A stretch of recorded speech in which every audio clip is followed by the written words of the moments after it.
ఓం నమః శివాయ. ఓం నమో నారాయణాయ. కర్మ నివారణ నరదృష్టి నివారణ కాళభైరవాయ నమో నమః. ఓం దిగంబరాయ విద్మహే అశ్వవాహనాయ ధీమహి తన్నో శ్రీ ఉన్మత్త కాళభైరవ శ్రీ వారాహి శక్తి దేవ్యై నమోస్తుతే. హరి ఓం.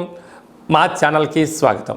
చూస్తున్న వీక్షకులకు, ప్రేక్షకులకు, ప్రియ కాళభైరవ భగవద్బంధులకి స్వాగతం పలుకుతూ, మమ్మల్ని ఎంతగానో ఆదరిస్తూ ఉండబడినటువంటి ప్రియ సోదర సోదరీమణులకు స్వాగతం పలుకుతూ, అందరి పైనను శ్రీ ఉన్మత్త కాళభైరవ స్వామికి ఆశీస్సులను కోరుకుంటూ, ఎవరి గృహంలో కూడా కలతలు లేకుండా, అష్ట కష్టాలు లేకుండా అష్ట ఐశ్వర్య ప్రాప్తిని కలిగించాలని కోరుకుంటూ, వారు విద్యార్థులైతే విద్యార్థులు విద్య, ఉద్యోగస్తులైతే ధనము, వ్యాపారస్తులైతే వ్యాపార ఆకర్షణ కలిగి అన్నింటా విజయం సాధించాలని ప్రార్థన చేస్తూ, కాళభైరవ స్వామి వారిని ఆశీర్వదించమని మనసారా కోరుకుందాం.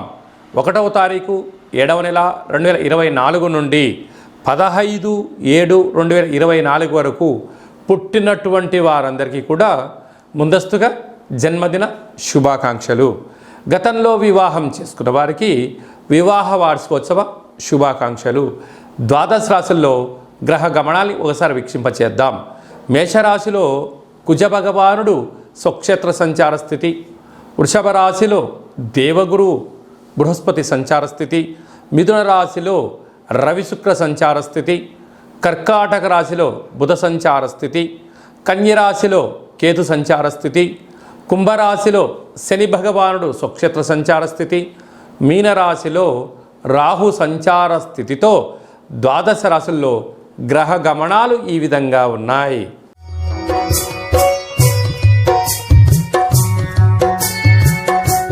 జ్యేష్ఠమాస అమావాస్య రోజున వృశ్చిక రాశి వారు ఎలాంటి విధులను పాటించాలో ఈ వీడియోలో సవివరంగా సంపూర్ణంగా తెలుసుకుందాం.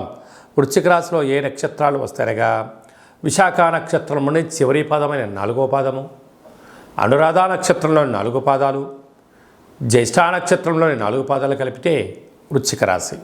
చాలామందికి పుట్టినటువంటి కాల సమయంలో డేటా బర్త్లో లేనటువంటి కారణం వలన పేరు యొక్క మొదటి అక్షరాన్ని అనుసరిస్తూ ఆ రాశిని తెలుసుకునే ప్రయత్నం చేద్దాం. తో, నా, నీ, ను, నే, నో, యా, ఈ, యు అక్షరాల వారందరూ కూడా వృశ్చిక రాశి జాతకులే. వృశ్చిక రాశి యొక్క అధిపతి కుజ భగవానుడు. వీరికి అర్ధాష్టమ శని యొక్క ప్రభావం కారణం వలన వృత్తులలో, ఉద్యోగాల్లో, వ్యాపారాల్లో, అనేక రకాల కార్యక్రమాల్లో ఆరోగ్య సమస్యలు, శత్రు సమస్యలు పొంచి ఉన్నాయి. ఇలాంటి కాల సమయంలో కళౌ వెంకటనాయక అన్నట్టుగా వెంకటేశ్వర స్వామి వారికి తులసిమాలను సమర్పించడం, లక్ష్మీదేవి అమ్మవారికి పంచామృతాలతో అభిషేకం చేసుకోవడం, కాళభైరవ స్వామి వారి యొక్క దీపము, కూష్మాండ దీపము, ముడుపు, హోమము, కాళభైరవ అష్టకాన్ని వినడం, పక్షులకు ఆహారాన్ని వేయడం, ఆవులకు పచ్చగడ్డిని ఏర్పాటు చేయడం, కుక్కలకు యథాశక్తిగా అన్నదానం చేయడం వలన ఈ యొక్క అర్ధాష్టమ శని యొక్క ప్రభావం తొలగి నరదృష్టి, శత్రు ప్రభావాలు, తామరాకు పైన నీటి బొట్టును ఎలా జారిపోతుందో ఈ యొక్క సమస్యలు తొలగిపోతాయని చెప్పి గమనించాలి. పంచమ స్థానంలో రాహు సంచార స్థితి ఉండడం వలన ఇంట్లో బంధువులు కానీ, మిత్రులు కానీ, స్నేహితులు కానీ, అన్నదమ్ముళ్ళు కానీ, అక్క చెల్లెలు మీ మాట వినే పరిస్థితి ఉండదు అని చెప్పి గమనించాలి. 6వ స్థానంలో కుజ భగవానుడు స్వక్షేత్రకంగా సంచారం చేయడం వలన భూములు, వ్యాపారము, ధనపరమైన యోగము, కొత్త వాహనాలు, క్రయ విక్రయాలు యోగదాయకమని చెప్పి గమనించాలి. సప్తమంలో దేవగురు బృహస్పతి సంచారం చేయడం వల్ల విదేశాలకు వెళ్ళాలని మీ కోరిక నెరవేరబోతుంది. నూతనమైన తీర్థయాత్రలు, ఆధ్యాత్మిక కార్యక్రమాలు, నూతనమైన పనులు ప్రారంభించాలి అనుకుంటున్న సమయంలో వాటి గురించి క్షుణ్ణంగా తెలుసుకునే ప్రయత్నం చేయండి. విజయం మీ సొంతం అవుతుంది. ఈ ఏడాది తర్వాత వృశ్చిక రాశి వారికి రవి భగవానుడు మిథున రాశిలో సంచారం చేయడం, అక్కడే శుక్రుడితో కలిపి సంచారం చేయడం వల్ల స్వల్పమైనటువంటి అనారోగ్యము, దీర్ఘకాలిక వ్యాధులు, షుగర్, థైరాయిడ్, వైరల్ వ్యాధులు, అలాగనే సీజన్లుగా వచ్చేటువంటి వ్యాధులు, అలాగనే చిన్న చిన్న విషయాలకు ఆందోళన, కోపం తగదు, వాహన ప్రమాదాలు పొంచి ఉన్నాయి, తస్మాత్ జాగ్రత్త. భాగ్యస్థానంలో బుధ భగవానుడు సంచారం చేయడం వలన భార్య పైన భర్త పైన ప్రేమానురాగాలుగా ఉండే ప్రయత్నం చేయండి.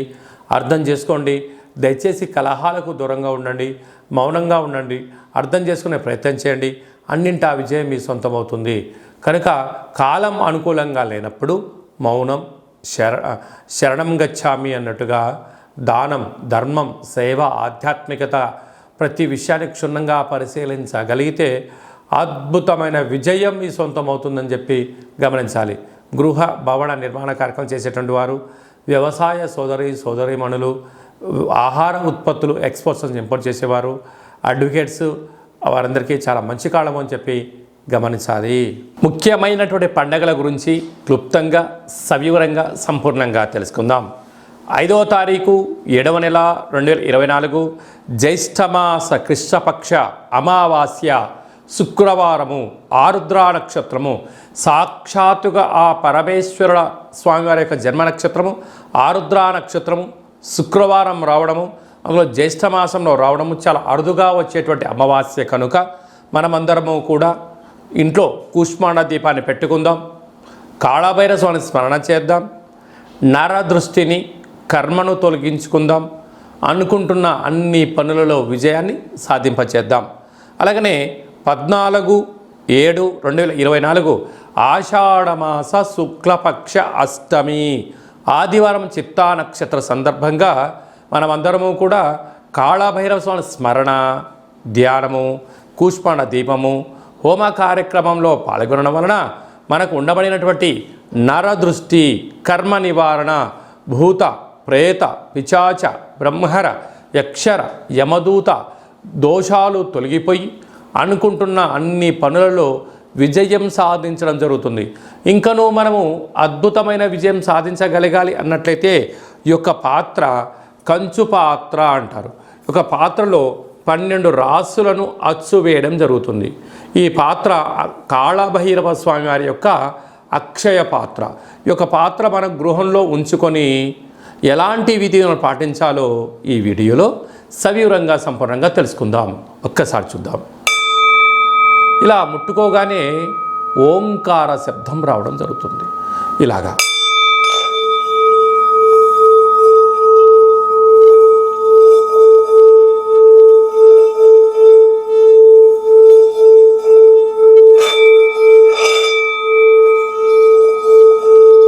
ఈ ఓంకార శబ్దాన్ని మనసులో కోరుకుంటూ ఓం కాళభైరవాయ నమః అనే మంత్రాన్ని చెప్పుకొని చేయడం వలన గృహంలో ఉండబడినటువంటి జ్యేష్ఠాదేవి గృహం నుంచి బయటికి వెళ్ళిపోవడం, గ్రామంలో దేశంలో సంచరించేటువంటి లక్ష్మీదేవి గళ్ళు అంటూ మన ఇంటికి రావడం, మన ఇంట్లో లక్ష్మీదేవి స్థిరత్వంగా ఉండడం వలన రుణ సమస్యలు, రోగ సమస్యలు, శత్రు సమస్యలు తొలగిపోతాయని చెప్పి గమనించగలగాలి.